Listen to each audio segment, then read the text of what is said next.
Picture this: Washington, D.C., shrouded in smoke and chaos. Russian missiles and drones scream through the skies over the White House and the Pentagon, trailing devastation in their wake.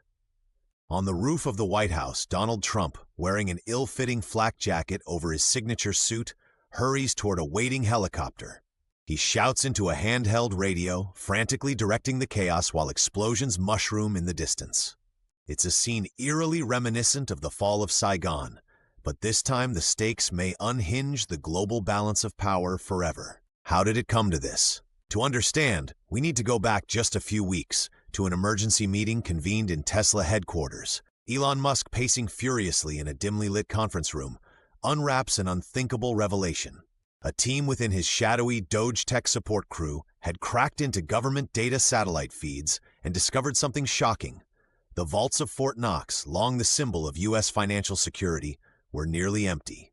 Centuries of stockpiled gold were gone, appropriated, mismanaged, or squandered. Facing this existential threat to the entire U.S. economy, Musk hatched a plan: find gold, any gold, before the secret leaked out and financial panic set the global order ablaze. Bizarrely but strategically, his Doge tech support crew honed in on a single massive target: the gold reserves of the Russian Federation, believed to be worth over $300 billion.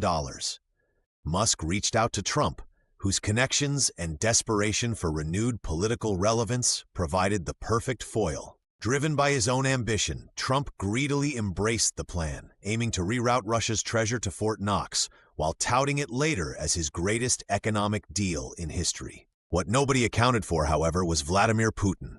Cut to the Kremlin, where Putin sat, tense but calm, in his shadowy war room. Track lighting illuminated a massive central table laden with maps, surveillance feeds, and tactical displays.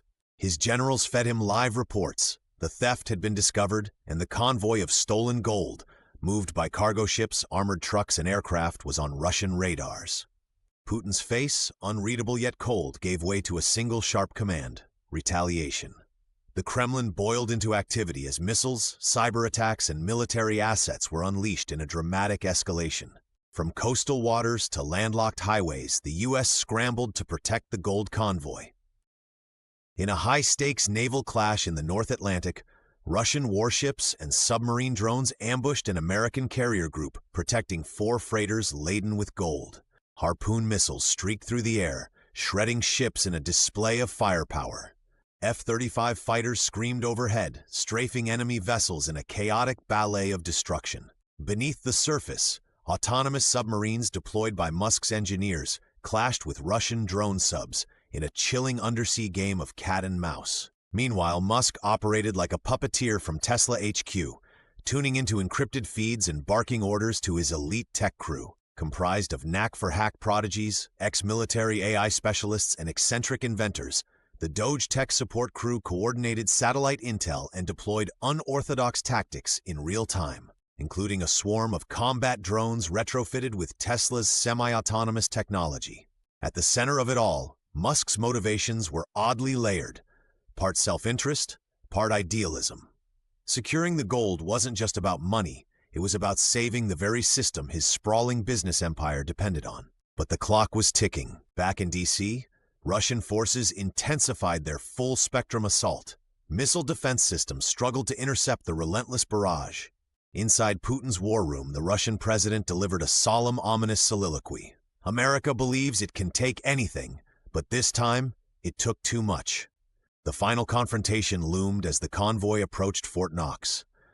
American forces were spread thin, struggling to hold back Russian paratroopers and sabotage teams. Hovering above the chaos in his helicopter, Trump clutched a gilded briefcase, the ultimate receipts of the stolen gold, and made his desperate plea over a hot mic: "Elon, fix this! I'm winning, but fix this!" As dawn began to break, the curtain rose on a battlefield that would determine not just the fate of Trump, Musk, and Putin, but the fragile threads holding together the world order itself.